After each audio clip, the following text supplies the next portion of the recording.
আপনি দেখছেন Padma news 24.com এর রাত 8:30টার বিশেষ বুলেটিন ফ্ল্যাশ নিউজ। সাথে আছি আমি রাউফু ইসলাম।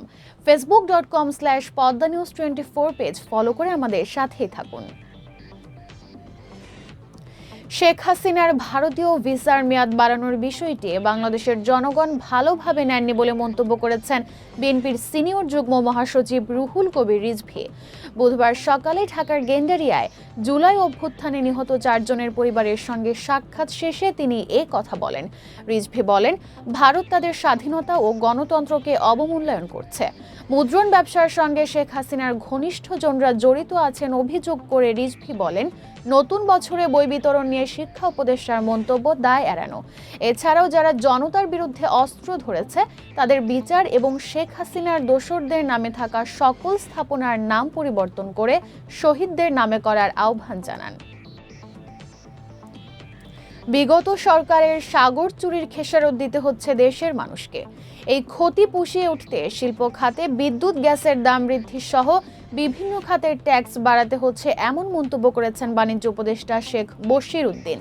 বুধবার সকালে আন্তর্জাতিক garments accessories and packaging expo প্রদর্শনীর উদ্বোধন শেষে তিনি এই মন্তব্য করেন। প্রদর্শনীতে বিশ্বের 25টি দেশের 500টি প্রতিষ্ঠান অংশ নিয়েছে। পরে অনুষ্ঠানে গার্মেন্টস খাত সংশ্লিষ্ট সংগঠনের নেতারা বলেন, দেশের উন্নয়নে গার্মেন্টস সেক্টরকে সর্বোচ্চ গুরুত্ব দিতে হবে। তাই খাত সংশ্লিষ্ট সব পণ্য ও সুবিধাসমূহ সহজলভ্য করতে হবে বলে জানান তারা। কুয়াশার সঙ্গে শীতল বাতাসের কারণে শীতের অনুভূতি বেড়েছে। বৃহস্পতিবার থেকে দেশের বিভিন্ন স্থানে শৈত্যপ্রবাহ শুরু হতে পারে। বুধবার এই তথ্য জানিয়েছেন আবহাওয়া অধিদপ্তরের আবহাওয়াবিদ ওমর ফারুক।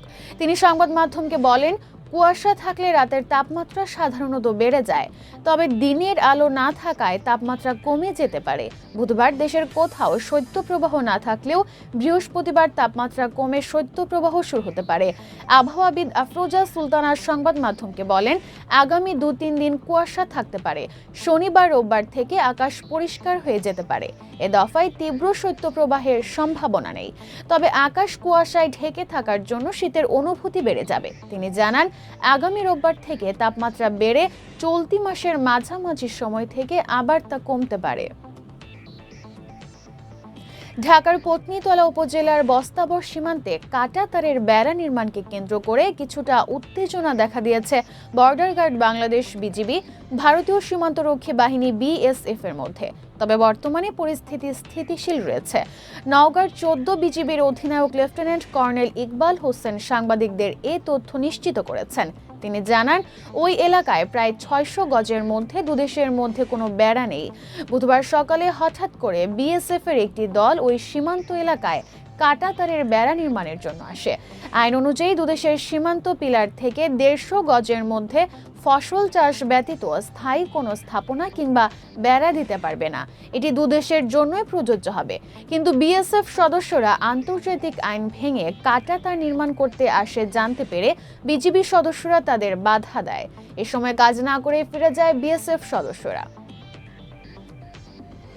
নবনির্বাচিত মার্কিন প্রেসিডেন্ট ডোনাল্ড ট্রাম্প কানাডাকে যুক্তরাষ্ট্রের অঙ্গরাজ্য বানানোর হুমকি দিয়ে আসছেন। ট্রাম্প বলেছেন, অর্থনৈতিক চাপ সৃষ্টি করে কানাডাকে একীভূত হতে বাধ্য করবেন। ট্রাম্পের এমন বক্তব্যের প্রতিবাদ জানিয়েছেন কানাডার প্রধানমন্ত্রী জাস্টিন ট্রুডো। কানাডা কখনো যুক্তরাষ্ট্রের অংশ হবে না জানিয়ে তিনি বলেন, যুক্তরাষ্ট্র এবং কানাডা একে অপরের সবচেয়ে বড় বাণিজ্যিক ও নিরাপত্তা সহযোগী। এতে দুই দেশের কর্মী ও সমাজ উপকৃত হচ্ছে। গত বছরের নভেম্বরে অনুষ্ঠিত মার্কিন প্রেসিডেন্ট নির্বাচনে জেতেন ট্রাম্প। এরপরই কানাডিয়ান প্রধানমন্ত্রীকে গভর্নর ট্রুডো এবং কানাডাকে যুক্তরাষ্ট্রের অঙ্গরাজ্য হিসাবে অভিহিত করেন তিনি। এছাড়া কানাডার পণ্যের উপর শুল্ক আরোপ করবেন বলেও জানান। ক্ষমতা নেওয়ার আগেই ট্রাম্পের এমন আচরণে ক্ষুব্ধ অনেকেই। গত সোমবার ট্রুডো প্রধানমন্ত্রীর পদ থেকে পদত্যাগ করেন। গুরুত্বপূর্ণ সব সংবাদ জানতে পদ্মা নিউজ 24.com এর বিশেষ বুলেটিন ফ্ল্যাশ নিউজ দেখবেন প্রতিদিন রাত 8:30টায়। ফ্ল্যাশ নিউজ দেখতে ফেসবুকে আমাদের ফলো করুন facebook.com/poddanews24। আর ইউটিউবে সাবস্ক্রাইব করুন youtube.com/@poddanews24 চ্যানেলটি। নিয়মিত দেশ বিদেশের আপডেট সব সংবাদ জানতে ভিজিট করুন মাল্টিমিডিয়া নিউজ পোর্টাল poddanews24.com। পরবর্তী ফ্ল্যাশ নিউজ দেখার আমন্ত্রণ জানিয়ে বিদায় নিচ্ছি আমি রাউফ ইসলাম। ভালো থাকুন, সুস্থ থাকুন।